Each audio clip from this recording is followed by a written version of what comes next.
Okay, back in the shop here. It's another new day, a little bit cooler day, not too much, but I haven't turned my exhaust system on yet, so keeping the cool air inside as long as I can. I'm going to start scuff sanding all the parts that I had sealed yesterday. As you saw yesterday, I had sealed the back and the front of all the doors and drawers, and then I also sealed the cabinets. So the next step is I'm going to use a piece of some 320 abrasives, and this is actually a product called Rhino Soft.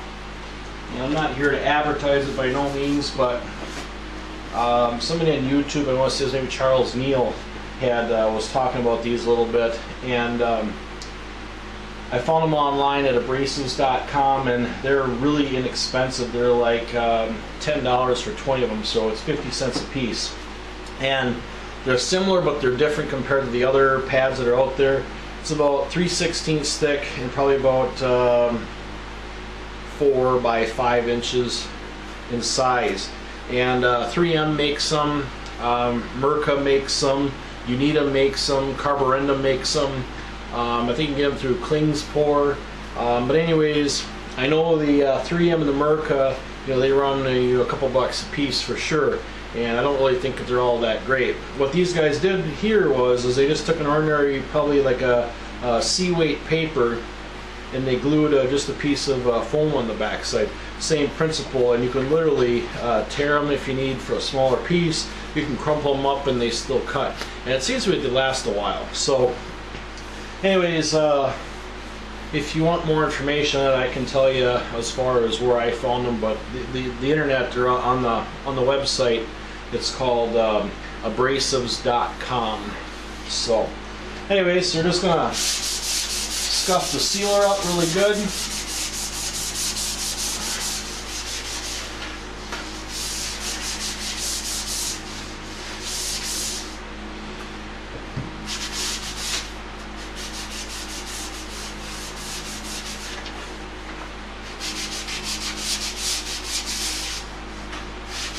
Doesn't take much with this sealer. This sealer seems to smooth out real quick.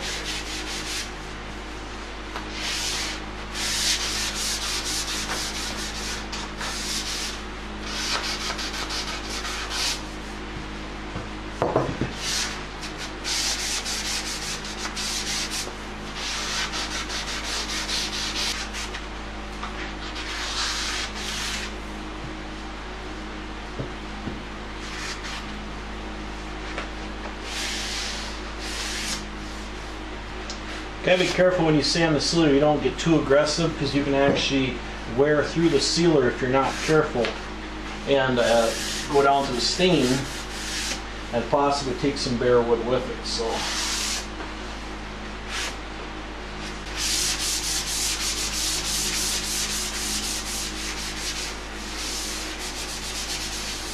I don't know how you can see this, but this is when I sand it, it turns white. And I've mentioned in probably some previous videos as well, I use a catalyzed vinyl sealer, each to its own preference, I guess. I like vinyl. Vinyl is really good for moisture. It's a good moisture barrier. But there's a lot of other coatings out there that are really good as well. I don't have to use a vinyl. I could use my finish as a self-seal process. But what I like about the vinyl is it powders out really nice, and gives a really nice base coat if I ever want to do glazing. I'm not here to tell you which is better or which is worse. This is just what I'm using.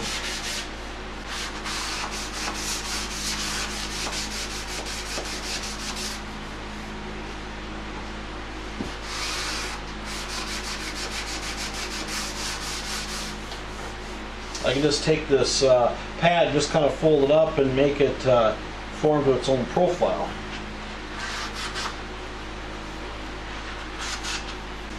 The key to a good finish is number one is your substrate being nice and smooth.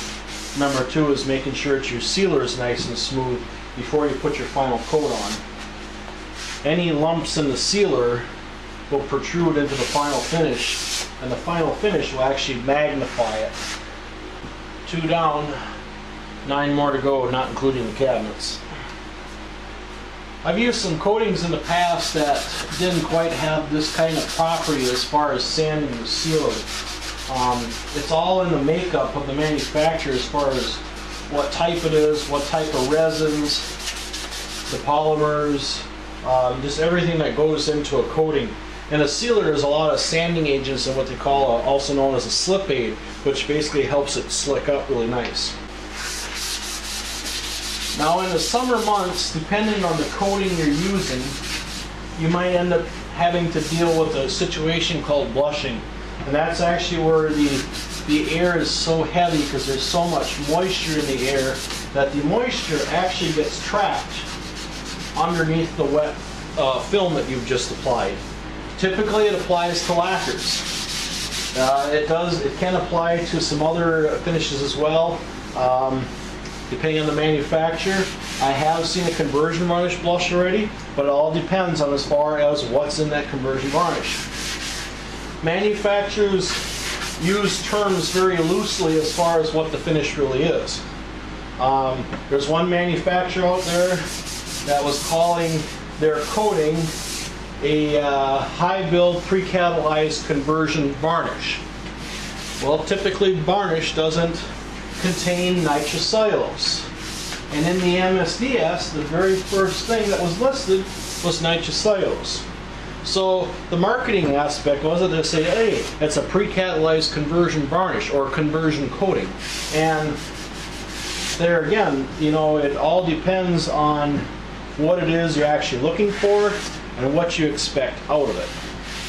Blushing, as I mentioned earlier, I believe, I was telling you that basically it's where you got moisture in the air trapped underneath the wet surface. And what will happen is, I don't really have any here. I haven't seen any yet this year, knock on wood.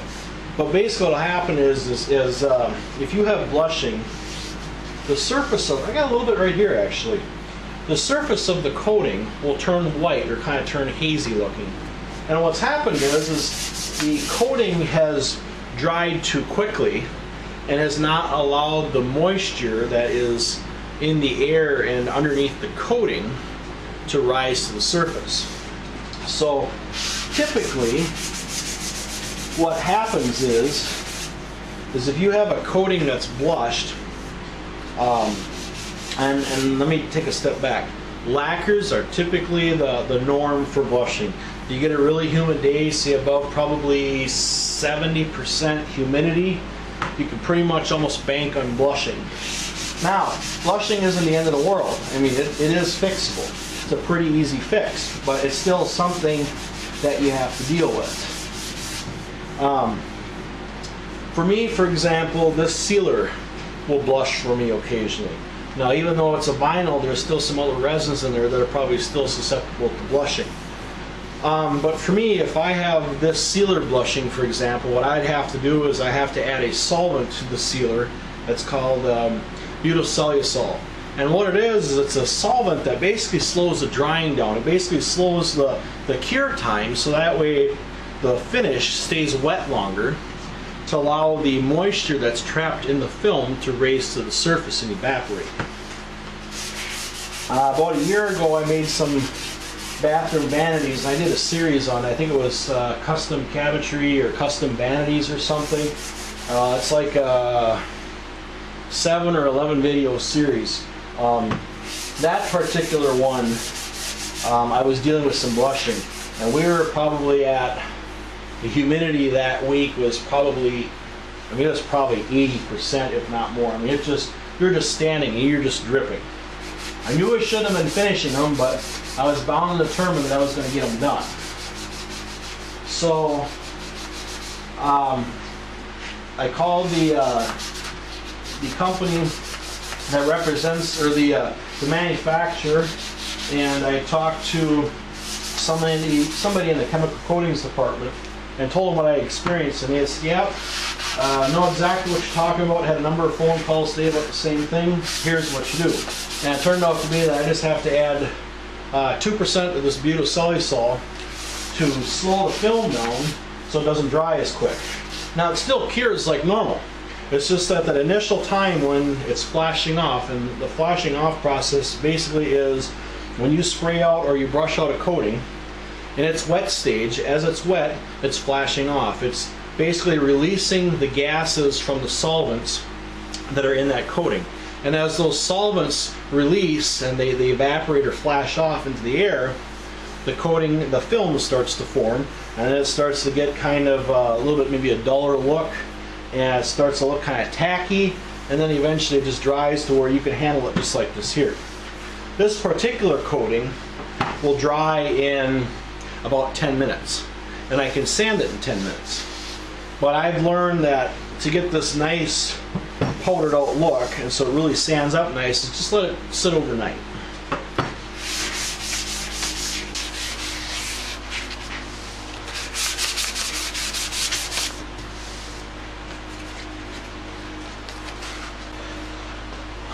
All that time that I spent in my whitewood sanding process of softening these corners has definitely paid off, because in this process, if you have a sharp corner and you're using a flexible pad like this, you can actually roll it over, not even trying, and just a little bit of flex, you can actually burn through that sharp corner. Reason being is that because of the fluid properties of no matter what the coating is, whether it's water or solvent or whichever type of coating you're using, the surface tension will always want to pull the coating back from the corner. So if you lay this out thick, for example, I'm going to throw a term in here, 3 mils wet, that you're only getting probably about a ½ mil on this edge here. Just for the simple reason that with your sharp corner, it won't roll to the corner probably. It'll come to the corner and it'll actually roll back. Prime example, a little trick you can do yourself at home in the workshop. Take yourself a cup of water and pour it on a piece of scrap or on your countertop, and watch it roll to the edge. Now it might roll off, but you'll also see, if you look at it really closely, that's rounded really close to that sharp corner. So that's why it's always been recommended just ever so slightly, just knock this corner off, so that way you got a little tiny radius in there for something for that coating to stick to. Okay, I think you've seen me sand enough, so I'm going to sand the vanity here, and then what I'm going to do next is I'm going to spray all the backs of the doors and drawer fronts with the high build pre-cap finish. And then once I'm done spraying those backs, I will spray the 2 little medicine cabinets and the vanity. And then I'll let everything dry for a couple hours, and I'm going to come back and spray the fronts. And basically that'll wrap up the finishing process of this vanity. So time for an iced tea break, a little warm.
So here we have it.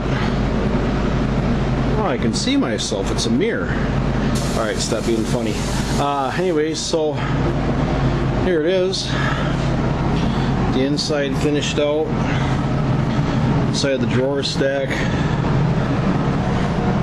This other side here. So I was gonna walk away from this now for a couple hours, let this stuff all dry out. I turned the AC down a little bit so it get a little bit cooler in here, so drive out some of the humidity. Pardon that hissing in the background, that's my auto tank draining my compressor. Anyways, so I'm gonna let this sit for a couple hours. I'll come back, and all I need to do is spray the fronts of all the doors and door fronts. The cabinets are done. So take a quick gander over here.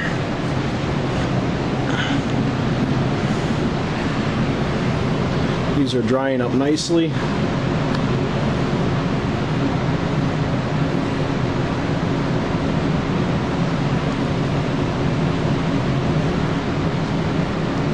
So yeah, finishing out nicely. So that'll be it for now. When I come back, like I said, I will finish up the fronts of the doors and door fronts, and that'll complete this series. Alright, until then.